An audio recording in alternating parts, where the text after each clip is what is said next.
Mag-load na tayo ng ibon mga kalapatids. Andyan yung training box. Biyahe na kami.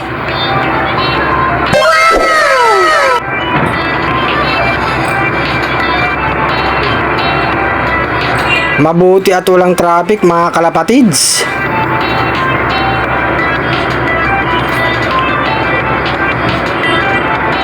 Maaga tayo nag-load.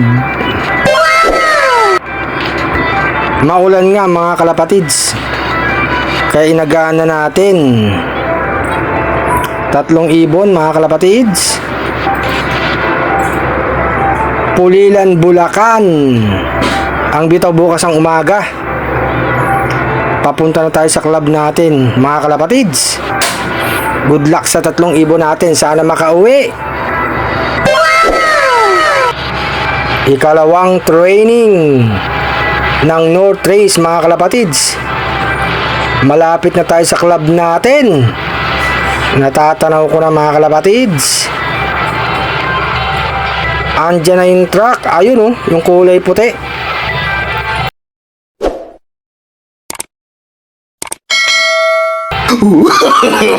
No. Ito yung 3 ibon natin. Iloload na ng anak ko mga kalapatids. Ayan na, dala na yung training box. 3 ibon. Ipapasok na yan. Andyan si Boss J, ang coordinator ng APR Pigeon Club. Wala yung pansier ngayon ha. Nasa gilid ng truck ha. Si Boss J na magpapasok mga kalapatids.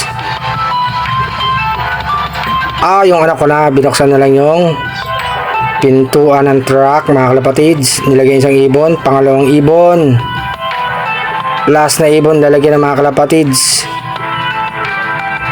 Mas maganda maaga mag-load. Pauwi na kami mga kalapatids. Abang-abang na lang bukas.